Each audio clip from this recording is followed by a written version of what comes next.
Hello everyone, welcome on your YouTube channel Raj study point. आज मैं आपको पढ़ाऊंगी psychology.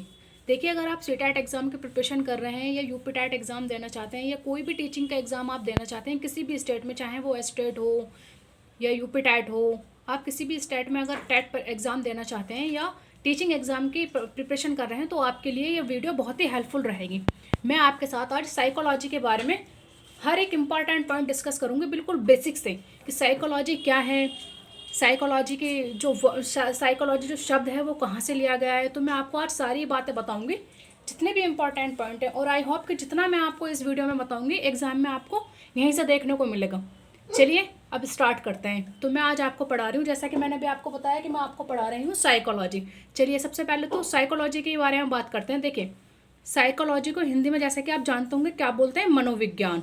अब ये मनोविज्ञान क्या है, मनोविज्ञान क्या चीज़ है? तो देखिए, साइकोलॉजी मीन्स मनोविज्ञान एक साइंटिफिक स्टडी है। क्या है ये? एक साइंटिफिक स्टडी है जिसका मेन फोकस जो होता है वो हमारे ब्रेन फंक्शंस और ह्यूमन बिहेवियर को समझना है। देखिए, साइकोलॉजी हम क्यों पढ़ते हैं, साइकोलॉजी का जो अध्ययन है वो क्यों किया जाता है? तो इसका अध्ययन किया जाता है हमारे जो ब्रेन फंक्शन है उसके बारे में और ह्यूमन के बिहेवियर को समझने के लिए। इसका हम ये जो स्टडी है ये इस चीज़ की स्टडी होती है, ब्रेन फंक्शन और ह्यूमन बिहेवियर को समझना मनोविज्ञान कहलाता है। ठीक है, देखिए अब ये मनोविज्ञान जो शब्द है इसकी जो उत्पत्ति है ये कहाँ से हुई है?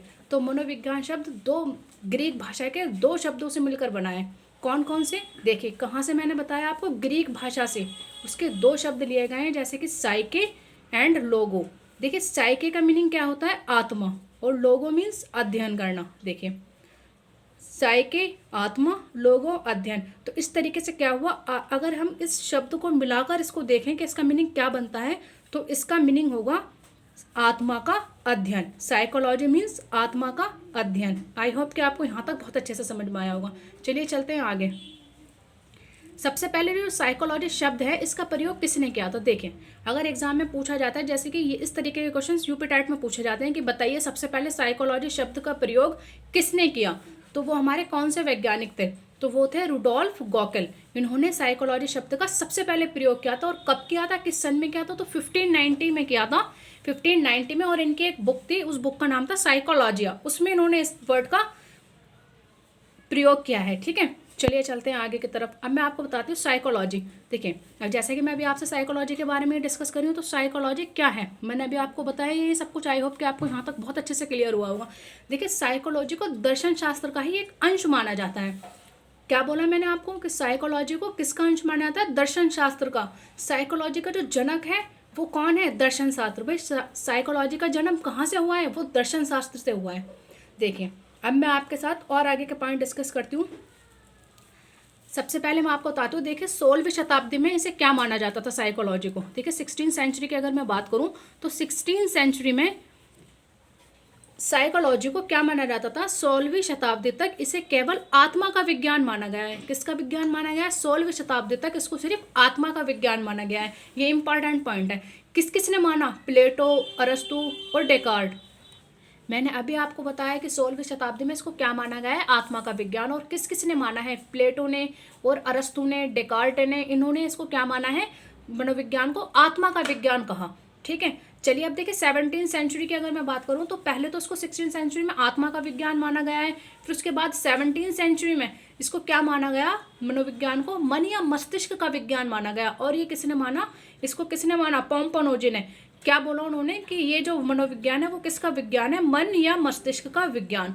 और ये इन किसने माना? पोम्पनोजी ने। ये कहाँ के निवासी थे? ये इटली के निवासी थे। देखिए, Sonia Gandhi also belong to the Italy. Sonia Gandhi भी इटली से बिलोंग करती हैं। जैसे कि हमारे पोम्पनोजी अगर पूछा जाए ये कहाँ के निवासी हैं, तो आपका जवाब क्या होगा? ये इटली के रहने वाले हैं। ठीक है, अब चलिए चलते हैं 19 सेंचुरी की तरफ। देखिए, 19 सेंचुरी में इसको क्या माना गया है? अभी मैंने आपको बताया 16 में क्या माना, 17 में साइकोलॉजी को क्या माना गया है, 19 में फिर इसको क्या माना गया। देखिए, 19 शताब्दी की अगर मैं बात करूँ, 19 सेंचुरी में इसको चेतना का विज्ञान माना गया है। और किस किस ने इस बात को माना? विलियम जेम्स, जो हमारे साइकोलॉजिस्ट हैं, विलियम जेम्स, जेम्स सेली, विलियम वुंड, इन्होंने सबने क्या माना है इसको? इन्होंने माना है इसको चेतना का विज्ञान। मनोविज्ञान को उन्होंने क्या बोला? चेतना का विज्ञान। 20वीं शताब्दी में देखिए, अब मैं आपको बताती हूँ कि 20वीं सेंचुरी में इसको क्या माना गया है।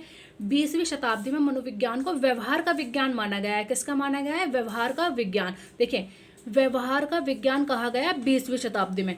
अब मैं आपको बताती हूँ किसने माना है। वॉटसन ने माना है। देखिए, वॉटसन को ही व्यवहारवाद का जनक कहा जाता है। अगर आपसे क्वेश्चंस पूछा जाए, ये इस तरीके के क्वेश्चंस यूपी टैट में देखने को मिलते हैं कि व्यवहारवाद का जनक कौन है, तो व्यवहारवाद का जनक है वॉटसन।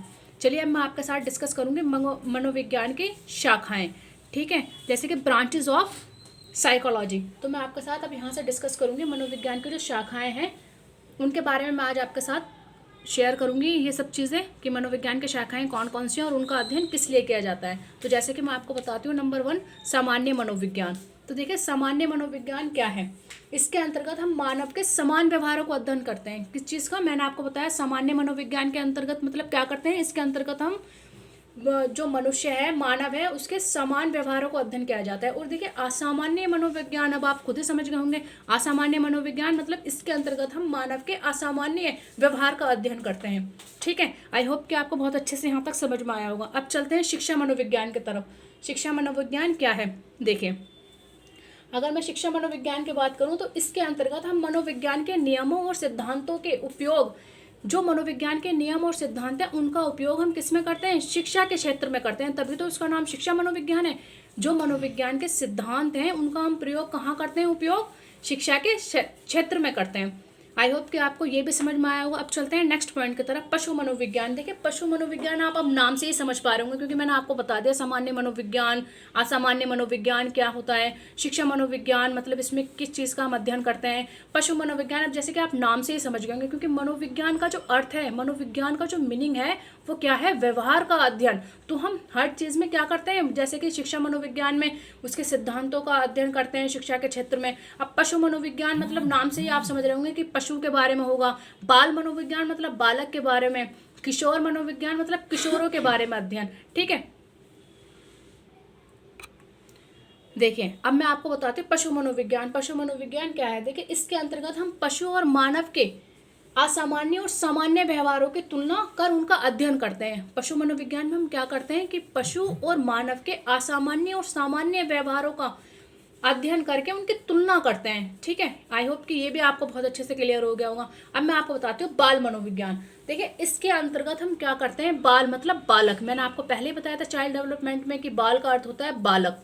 ठीक है, तो बाल मनोविज्ञान मतलब बालक के व्यवहार का अध्ययन। तो इसके अंतर्गत हम क्या करते हैं? 12 साल तक के बच्चों के व्यवहार का अध्ययन करते हैं बाल मनोविज्ञान में। अब मैं आपको बताती हूँ किशोर मनोविज्ञान।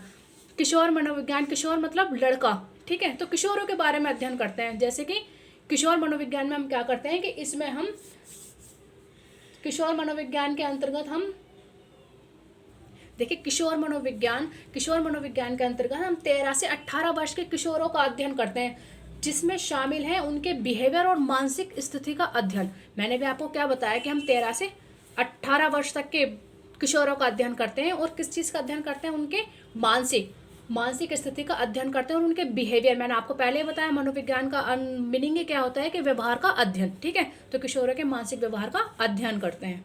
देखिए, मनोविज्ञान की जो ब्रांचेस थी उनके बारे में मैं आपको एक एक ब्रांच के बारे में मैंने आपके साथ डिस्कस किया है। और जो मैंने आपके साथ डिस्कस किया है इतनी इजी लैंग्वेज में आपको समझाने की कोशिश की है और आई होप कि वहाँ तक आपको बहुत अच्छे से चीज़ें समझ में आ रही होंगी। चलिए, अब मैं आपको बताती हूँ विलियम वुंट के बारे में। देखिए, यहाँ से क्वेश्चन एग्जाम में देखने को मिलता है। डायरेक्ट क्वेश्चन जो पूछे जाते हैं वो सिर्फ यूपी टैट में ही पूछे जाते हैं। तो देखिए, विलियम वुंट, जैसे कि अगर आप रीट का एग्जाम देना चाहते हो तो वहाँ पे भी इस तरीके के क्वेश्चंस आपको देखने को मिलेंगे।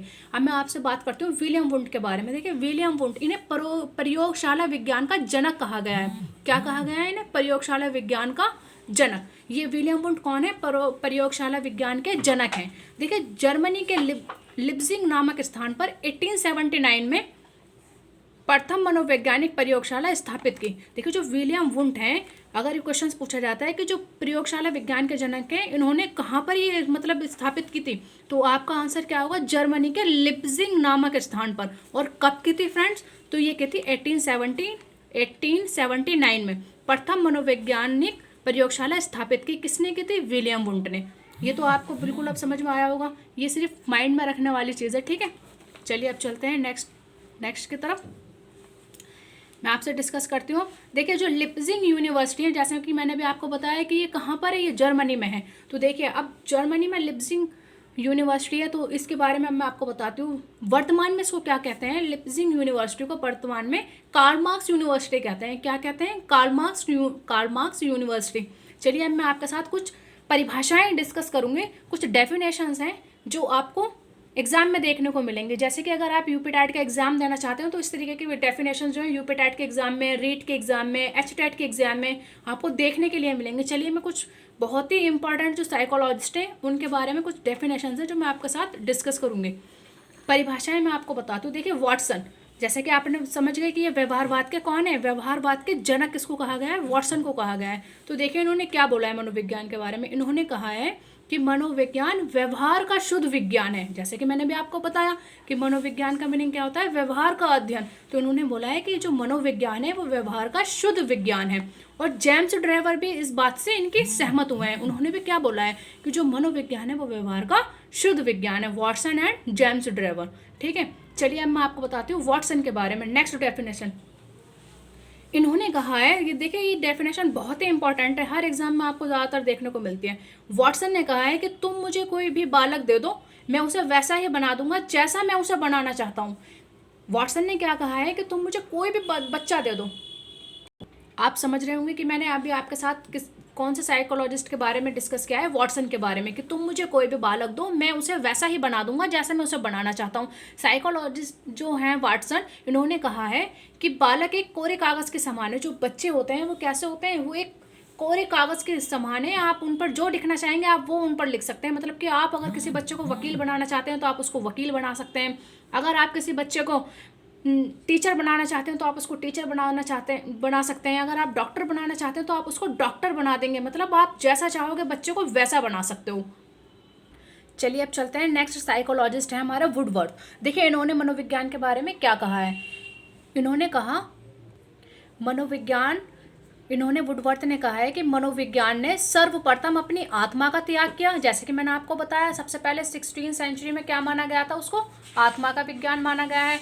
फिर किस बात 17 में क्या माना गया, मन या मस्तिष्क का माना गया। 19 में किसका माना गया, चेतना का माना गया। तो देखिए वुडवर्थ ने क्या कहा कि मनोविज्ञान ने सर्वप्रथम अपनी आत्मा का त्याग किया, फिर मन या मस्तिष्क का त्याग किया, फिर चेतना का त्याग किया, और आज मनोविज्ञान व्यवहार की विधि को स्वीकार करता है। वुडवर्थ ने कहा है मनोविज्ञान ने सर्वप्रथम अपनी आत्मा का त्याग किया, और फिर मन का, फिर चेतना का, और आज वर्तमान टाइम में मनोविज्ञान व्यवहार की विधि को स्वीकार करता है। ठीक है, मैंने भी आपको पहले ही बताया था व्यवहारवाद के जनक किसको माना गया है, बताइए, वॉटसन को।